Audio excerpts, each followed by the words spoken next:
fever. The only cure is some parting in the top right-hand corner from Team StarTale. Their team's currently leading 4-3.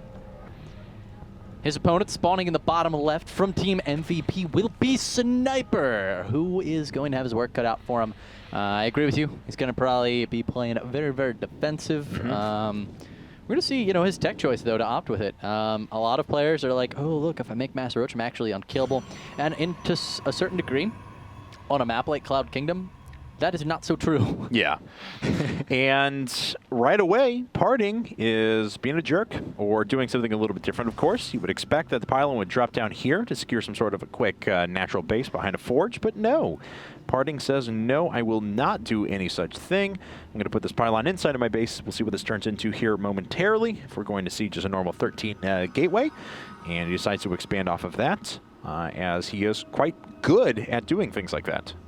Yeah.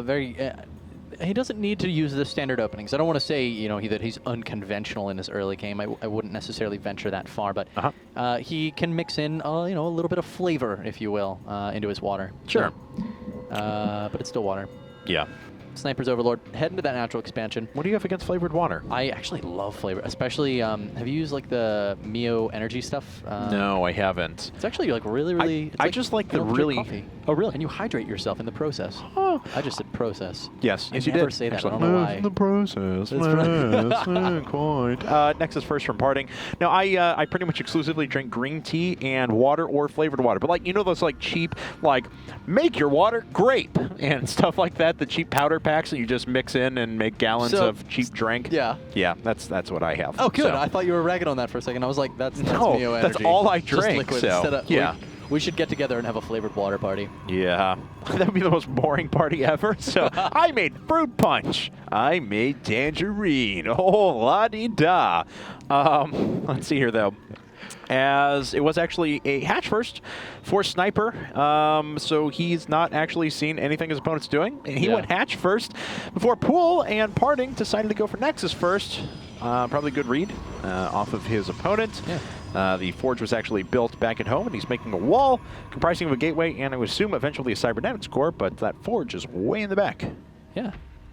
Cool opening. I mean, it makes Sniper a little bit scared, but overall, I don't think it really changed the reaction out of Sniper all that much. In fact, he got away with a super greedy version because he went for the pool after and then still went for a 19 hatchery. Yeah, and that hatchery, because of the fact that he didn't have to wait for the second hatchery to come down, he was accumulating resources just a touch quicker. He did put down that hatchery about 15 seconds before you would normally see. So, just a little bit, but Parting did get in there and checked on it. Not going to affect things all that much in the grand scheme of things, but it is something to note. Yeah, it was a bit of a gamble, too, so we can already kind of see that Sniper's going to be willing to take some risks here to beat Parting.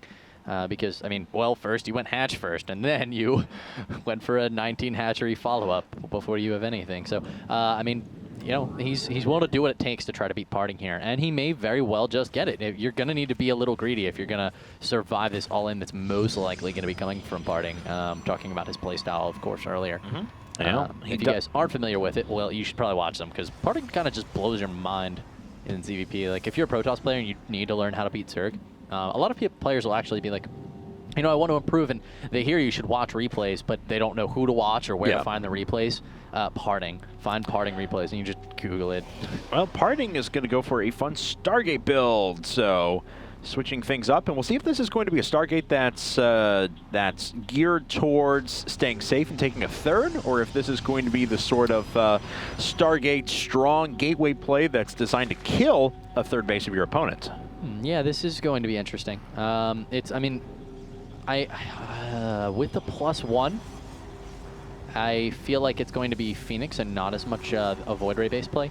Really, really anxious to see, and it is going to be Phoenix. The +1 indicates you're going to put a little more investment into your ground forces. Right. And Void Rays you tend to invest in throughout the entire game if you're going to go Void Rays. As Phoenix, you can kind of just make a couple of them and do some harass, force an anti-air response out of your opponent, and then transition. So Yeah, and Phoenix is built so quickly. They're 100 minerals, 50 less gas than a Void Ray is, not to mention the one less supply. So Twilight Council following this up. And I want to see how Parting is going to try and go ahead with things. But as we can see, Warp Gate Research is on the way. +1 weapons is on the way. We've got Lair Tech coming out for Sniper. He's hitting all of his upgrades at about the right time. Everything's actually looking pretty normal from him. Stalker doing a good job up there, forcing the Overlords away from the perimeter, and overall, you know, Parting doing a good job at denying any scouting. He doesn't want to let the Overlords get inside and see that he's got that Stargate, because right now, he also hit the Forge, and I think that's one of the coolest things about the building positioning here from Parting, is that he's hiding all of his information. Talking about all to ins. hide. Okay, we've got a Phoenix Dark Templar all in. I mean, and I know he could certainly throw down an expansion after this, but when you invest that much into tech, this is a very strong response, and you just want to outright kill your opponent. Phoenix are moving out, and can we actually just click on Sniper's vision? I want to see. Look at that Overlord hiding behind the rock. That's even cooler. Yeah, so he has no idea about anything. He doesn't know about the Forge with +1. He does not, and now he knows about the Phoenix, but he definitely doesn't know about the Twilight Council or the Dark Shrine. He's seen nothing. He's so clueless right now besides these Phoenix. This is great. The problem is, though, is that you know how you stop Phoenixes? Yeah, right. Spore crawlers. What else do? They detect things. Specifically, Dark Templar. So I'm a little bit worried that this is going to backfire on Parting. It could also be a Zealot Archon timing. The +1 with the Zealots are going to combat the lane composition that we're seeing right now out of Sniper extremely well. We're also seeing 4 gateways wrap up, which brings them to a total of how many gateways right now? Let's see here. I'm actually taking a look. Probably just 5. No, 6, it looks like. Okay, so 6 gate with Archon, yeah, you're definitely going to be able to spend your money. Now, he could use these Dark Templars initially, you know, just to get some damage in, but I am really curious to see what Parting is going to opt for his, I mean, it really looks like it's going to be some sort of a big timing. Okay, well, this is a lot of power. That's across the map. Sniper does actually have enough forces that he can put pressure on his opponent if he decides to duck out, though. Will he be able to make it up? He's making 22 lings right now. Dark Templar are coming in. It looks like they're just going to cleave their way through the Spore Crawlers to start. There is actually a Spire off here as well. This is a harasserific build right now coming out of Parting. The Phoenix is going to come in. They're going to kill the Overseer, and then he's going to kill all the... I mean, all he has to do here is kill the Spore Crawlers, but he can't seem to do it. The Zerglings come in and clean it all up. And wow, so nice there for Sniper that he had 3 Spore Crawlers there, Kev. I mean, the amount of difference that made, because if you only had 1 or 2, there's no bringing in an Overseer to scout those DTs. You lose your 3rd. So a big play there out of Parting that was a catastrophic failure. Yes, and when you think about how much goes into those Dark Templar, 125 minerals, 125 gas, it's 1,000 resources he just threw away to take out 1 Spore Crawler, essentially, and a Queen. And that was about all he got. I'll give him that, but it did not work. Well played out of Sniper there. And Sniper's just powering ahead, moving up into the late game. Looks like he's going to try and deny this Nexus, and he's going to get it. It's down to 100 hit points. He forces a cancel, and he ducks out of there. Well worth the expenditure of Zerglings as he moves to his own 4th base, and he's got Spire finishing right now. Pathogen Glance far enough along that he could make a lot of infestors, and he does. Yeah, you know, a lot of people might be looking at that saying he lost a lot of lings, but he lost about 400 minerals, maybe 550, 100 minerals worth of lings, but he traded them for a Nexus that was almost complete. So, I mean, a really, really good situation there for Sniper, who is continuing to just deny the things that Parting is trying to do so well. He's really potentially going to bring MVP back into this. Yeah, a Zerg player will gladly trade 20 lings to kill a Nexus that's 85% of the way done, because that's another 100 seconds, essentially, that you're going to set your opponent back before they're able to take economic advantage. And don't forget, this does continued economic damage, too, because even though it may not reflect it because it was canceled, this would have been saturated and mining for the past 70 seconds now. And if that's the case, you know, Parting would have returned an additional 500 or 600 resources off of it. Most certainly. Yeah, that's actually wow. Fantastic point to make there, actually, that it did way more than 400 damage worth of economy. So, Lings and Infestors moving around right now on the map. Really nice creep spread, actually, coming out of Sniper. It's like getting pretty pervasive.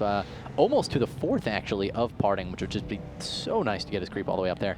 Parting just taking this 3rd so late. Guys, we're at 13.5 minutes, and that 4th is, or the 3rd is just finished now.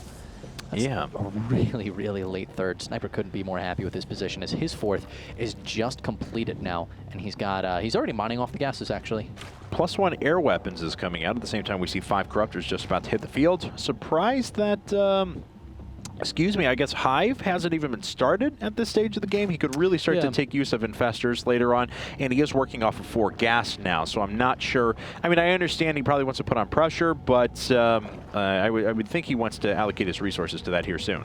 No, it definitely is interesting that he hasn't opted to go for the Hive yet. It could just be a really powerful timing with, we see he's making Corruptors right now. He's going to catch this Dark Templar and only trade a couple of links for it, so overall, pretty good trade there for Sniper as well.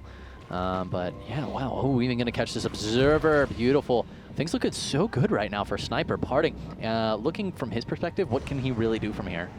Well, I mean, Parting's got a couple of Colossi coming up. He needs to make a big stand right here and not take any economic damage. If he can efficiently trade one army, a maxed army, for the 150 or so supply that he already has on the map, then he can regenerate his army. He can feel confident about sending out a couple of DTs and trying to put harassment down onto a base over here. But he needs to hold an attack and not take any economic damage right now. He's going to try to do that. Nice force field prohibiting a lot of these links, but enough infested Terrans making it through the lines that it's going to put the Protoss forces in danger. Look at the units falling so quickly there from those infested Terrans. Overall, hasn't lost everything yet by any means. In fact, he's killed most of the links. It's just infested Terrans and Corruptors left at this point. 3 or 4, actually like 8 or 9 Roaches still in the clump. And it looks like the Infestors Corruptors going to pull back as, well, how much life left on those infested Terrans? Can they actually, are they newer or, oh, those are pretty new. I'm surprised he's not going for the Nexus, but it looks like he just spotted the 4th that Parting had dropped down and forced to cancel. Yes, he did. And Parting does hold on without without taking all that much economic damage. But now he needs to be able to not just harass his opponent while this is going on, but also move out and take a 4th base. And to do that, it's going to be very, very difficult. He's working off of just 3 bases worth of gas, 6 gas at the moment, so saving up for that 400 gas for a mothership is a little rough because he's only going to be able to make Zealots after he actually starts that. Puts down the Nexus, starts the mothership, needs to start reaccumulating gas, and it looks like he is doing a nice job of checking the map with DTs, but not really able to trade any economic damage of his own. Well, it's a good read out of Parting here. You know, he saw the excessive number of Corruptors. He's like, I had 2 Colossi, and you made like 15 Corruptors.